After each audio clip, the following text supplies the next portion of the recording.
Genius এই শব্দটি শুনলে আমাদের চোখের সামনে ভেসে ওঠে আলবার্ট আইনস্টাইনের ছবি, যাকে পৃথিবীর সবচেয়ে বুদ্ধিমান ব্যক্তি বলা হয়। এমনকি তার জন্মদিন 14ই মার্চকে জিনিয়াস ডে বলা হয়। আজকে ভিডিওতে আইনস্টাইনের বিষয়ে এমন কিছু তথ্য আপনাদের জানাবো যা শুনলে আপনি সত্যিই অবাক হয়ে যাবেন, তাই ভিডিওটি অবশ্যই শেষ পর্যন্ত দেখুন। 32 যে বছর বিখ্যাত গ্যালিলিও মারা যান সেই বছর স্যার আইজ্যাক নিউটন জন্মগ্রহণ করেন, এবং যে বছর বিজ্ঞানী জেমস ম্যাক্সওয়েল মারা যান সেই বছর অ্যালবার্ট আইনস্টাইন জন্মগ্রহণ করেন। 31 স্ক্রিনে এখন যে ছবিটি দেখছেন এই ছবিটি নিলামে প্রায় 80 লক্ষ টাকায় বিক্রি হয়েছিল, আর ছবিটির নিচে আইনস্টাইনের সিগনেচারও আছে। এই ছবিটি প্রিন্সটন ইউনিভার্সিটিতে 14ই মার্চ 1951 সালে স্যার আইনস্টাইনের জন্মদিনে তোলা হয়। ফটোগ্রাফার তাকে হাসার জন্য বলেছিলেন, কিন্তু সেদিন তিনি এত পরিমাণে ছবি তুলেছিলেন যে মজা করে হাসির বদলে জিভ বের করে দিয়েছিলেন। 30 আইনস্টাইন তার মৃত্যুসজ্জায় শেষ কিছু শব্দ বলেছিলেন যেগুলো জার্মান ভাষায় ছিল, কিন্তু সে সময় তার পাশে যে ব্যক্তি ছিলেন তিনি জার্মান ভাষা জানতেন না, ফলে আইনস্টাইনের শেষ শব্দ আজও এক রহস্য হয়ে রয়ে গেছে। 29 জীবিত থাকাকালীন প্রতিদিন তার সাথে অনেক ব্যক্তি দেখা করতে আসতেন। একদিন এক যুবক তাকে জিজ্ঞাসা করেছিলেন, স্যার আপনি আজ সারা পৃথিবী বিখ্যাত, আপনার এই সফলতার রহস্য কি? সেদিন তিনি একটিমাত্র শব্দে এর উত্তর দিয়েছিলেন, অধ্যবসায়, যার অর্থ হাল না ছাড়া। 28 একজন জিনিয়াস ব্যক্তি হয়েও আইনস্টাইনের স্মৃতি অনেক কমজোর ছিল। তিনি নাম, ঠিকানা, টেলিফোন নাম্বার ভুলে যেতেন। এমনকি তিনি নিজের ফোন নাম্বারও মনে রাখতে পারতেন না। একবার তার এক সহকর্মী তার ফোন নাম্বার চাওয়ায় তিনি ডায়েরি খুঁজতে শুরু করেন। তা দেখে তার সহকর্মী প্রশ্ন করেন, আপনি নিজের টেলিফোন নাম্বার জানেন না?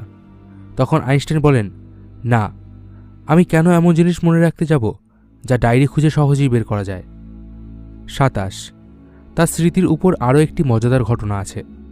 একবার তিনি প্রিন্সটন ইউনিভার্সিটি থেকে ট্রেনে করে একটি কাজে যাচ্ছিলেন। ট্রেনের টিটি অন্যান্য যাত্রীদের টিকিট চেক করতে করতে আইনস্টাইনের দিকে এগিয়ে আসেন এবং তার কাছে টিকিট চান। আইনস্টাইন পকেটে হাত দিয়ে টিকিট খুঁজতে শুরু করেন। পকেটে না পেয়ে তিনি সুটকেস খুঁজতে শুরু করেন, এবং সেখানেও টিকিট না পেয়ে তিনি সিটের আশেপাশে খুঁজতে শুরু করেন। টিটি আইনস্টাইনকে খুব ভালোভাবেই চিনতেন, তাই তিনি বললেন, স্যার আপনাকে টিকিট দেখাতে হবে না, আপনি নিশ্চয়ই টিকিট কেটেছেন।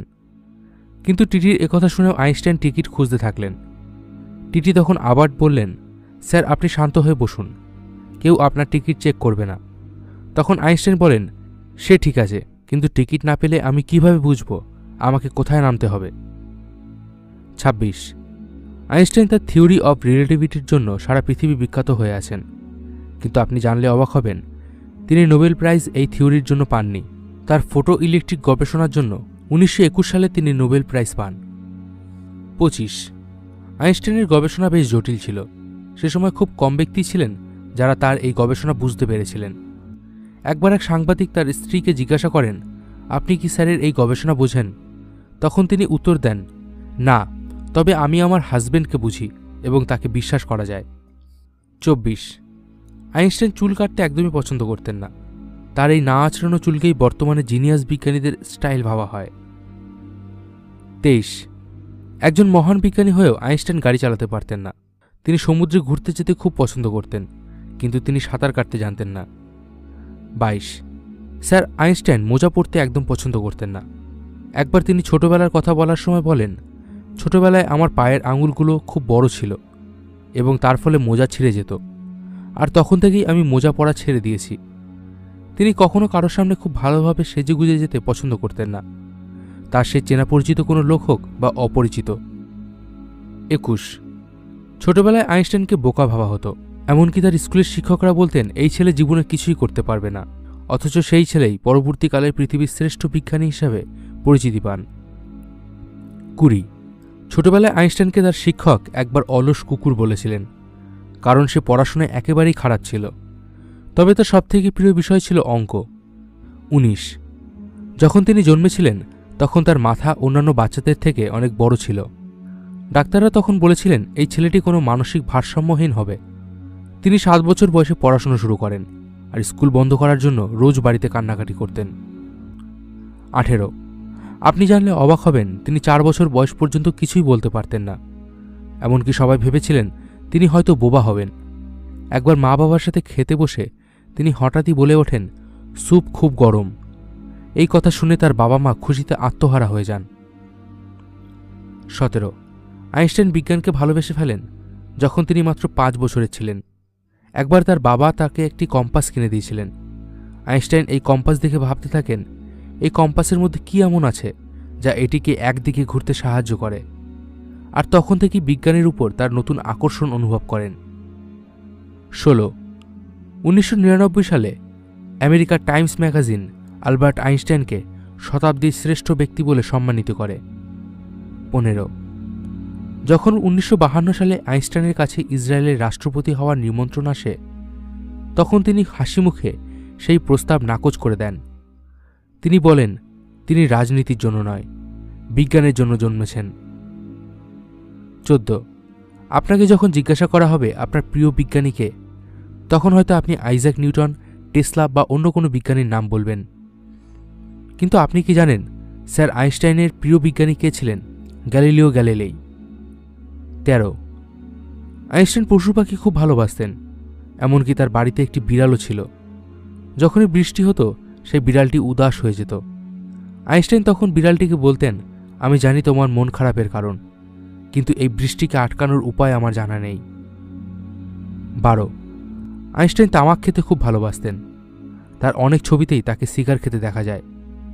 একবার তিনি নদীতে ঘুরতে যাওয়ার সময় জলে পড়ে যান। যখন তাকে জল থেকে তোলা হয় তখন তিনি ভিজে গিয়েছিলেন, কিন্তু তার হাতে সিগারেটের পাইপটা অক্ষত অবস্থায় ছিল। 11 আইনস্টাইন কখনোই পরমাণু বোমা আবিষ্কার করেননি, কিন্তু এই বোমা বানাতে তার আবিষ্কৃত সূত্র ব্যবহার করা হয়। পরে তিনি এই কথা ভেবে অনেক কষ্ট পেতেন যে তার বানানো এই সূত্র পুরো মানব সভ্যতাকে শেষ করে দিতে পারে। 10 আইনস্টাইন যুদ্ধকে খুবই ভয়াবহ মনে করতেন। একবার এক সাংবাদিক তাকে প্রশ্ন করেছিলেন, তৃতীয় বিশ্বযুদ্ধে কীরকম অস্ত্র ব্যবহার করা হবে? তখন তিনি বলেছিলেন, তৃতীয় বিশ্বযুদ্ধে কী ধরনের অস্ত্র ব্যবহার করা হবে তা আমি জানি না, কিন্তু চতুর্থ বিশ্বযুদ্ধে মানুষের হাতিয়ার হবে পাথর, কারণ তৃতীয় বিশ্বযুদ্ধে আধুনিক যুগের মানুষের বিনাশ হয়ে যাবে এবং মানুষ আবার প্রস্তর যুগে ফিরে যাবে। 9 যখন স্যার আইনস্টাইনের কাছে তার গবেষণার কেন্দ্রের কথা বলা হতো, তখন তিনি হাতের ইশারা দিয়ে নিজের মাথাকে দেখাতেন, আর যখন তার কাছে তার প্রিয় বস্তুটির কথা জিজ্ঞাসা করা হতো, তখন তিনি নিজের কলমটি দেখাতেন।